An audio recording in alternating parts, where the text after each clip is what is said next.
around the road base and spread and compacted, I need to protect this edge from the erosion that's coming off this hill. So I'm pouring a concrete table drain on the side here that will take the water off the hill and direct it down to a drain I'm going to put in, and it'll also take the runoff off the road.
If you're a serious home renovator, you'll own your own cement mixer.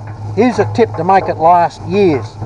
When you're finished with it, before you put it into storage, pour in some sump oil and let it go right round the bowl to coat it in a nice greasy coating.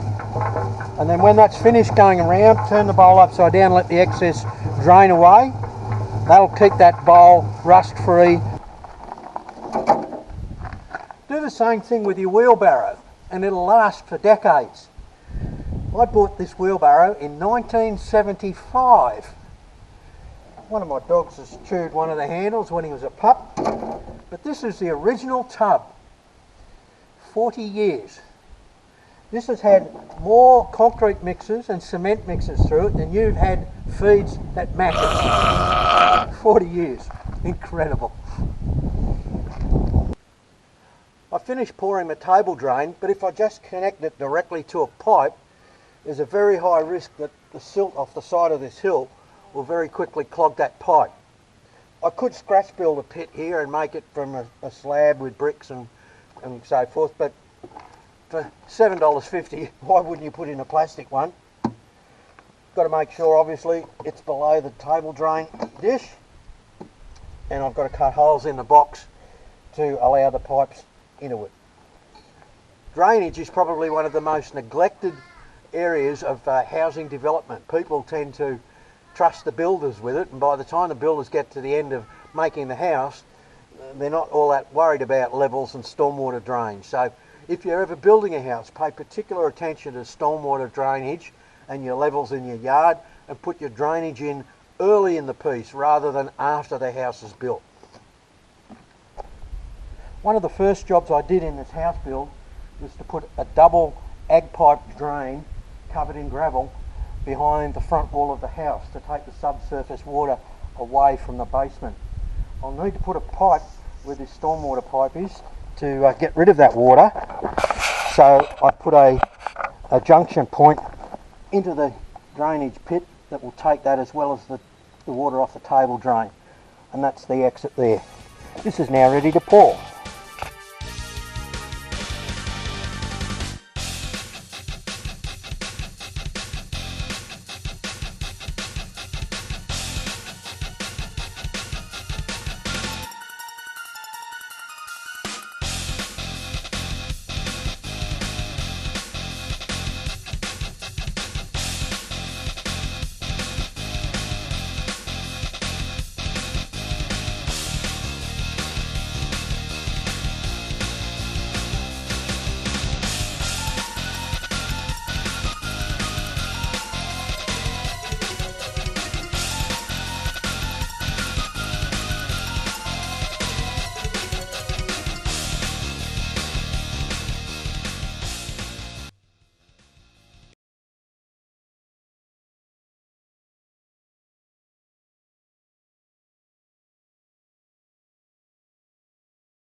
Because of the very high cartage costs of getting ready-mix concrete up into these mountains, I need to pour the roof of this bunker at the same time as I pour the last of the foundations for my house.